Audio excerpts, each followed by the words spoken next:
మేఘాలలో తేలిపొమ్మన్నది అని పాట పాడుకుంటా హెల్మెట్ పెట్టుకొని బండి మీద రయ్యి రయ్యి రయ్యి మనం పోతుంటే అబ్బబ్బబ్బా ఎంత మంచిగా అనిపిస్తుందో.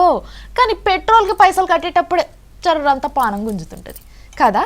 సరిగ్గా పైసలు తీసుకొని సరిగ్గా పెట్రోల్ పోస్తుంటేనే గంత ఫీల్ అయిపోతారు కదా.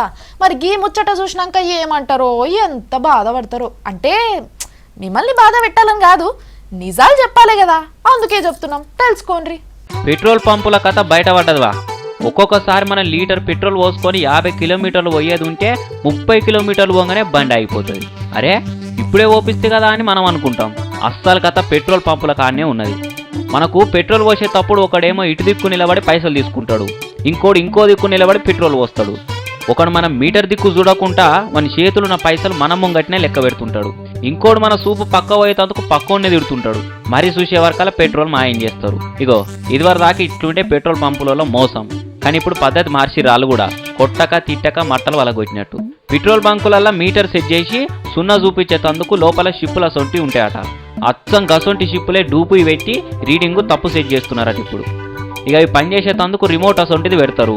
2 కట్కలునే రిమోట్లో ఒక కట్కొత్తంగానే నకిలీ షిప్పు పనిచేస్తుందట. అసలు పోయాల్సిన దానికంటే జరంత తక్కువ పెట్రోలే వస్తుంది. ఇట్లా 100 లీటర్లు పోస్తే 4 లీటర్లు మిగులుతాయట. మరి వాళ్ళని ఆఫీసర్లు వచ్చి చెక్ చేస్తే దొరుకుతారు కదా అనుకునేరు. అట్లా ఆఫీసర్లో లేకుంటే వాళ్ళని డబ్బాలో ఏమన్నా వచ్చినప్పుడు రిమోట్లో ఇంకో కట్టుకొస్తారట. ఇక అప్పుడు మామూలు తిరగానే కరెక్ట్ పెట్రోల్ వస్తుంది. ఇంకెడ దొరుకుతారు, ఏం పట్టుబడతారు. ఇట్లా మొత్తం ఒక్క నెలకే 4.5 లక్షల దాకా దోసుకుంటున్నారు. ఇక ఒక్కో బంకులనైతే ఏం తక్కువ ఏడాదికి 50 లక్షలు ఎన్నికేసుకుంటున్నారు. పబ్లిక్ను మోసం చేసుకుంటా కొన్ని బంకులలో చేస్తున్న మోసాలు ఇట్లున్నాయి. పెట్రోల్ రేటు పెరిగిందనగానే డీజిల్ పోసి నిప్పు పెట్టినట్టే బగ్గున మండిపోతాం. గట్టెట్లా పెంచుతారని నెత్తి నోరు మొత్తుకుంటాం. కానీ గిసొంటి మోసాలు అయితే మన కంట్లో పడాయి. ఇక ఈ ముచ్చటిని ఏమంటారో అనుండ్రి మీరే.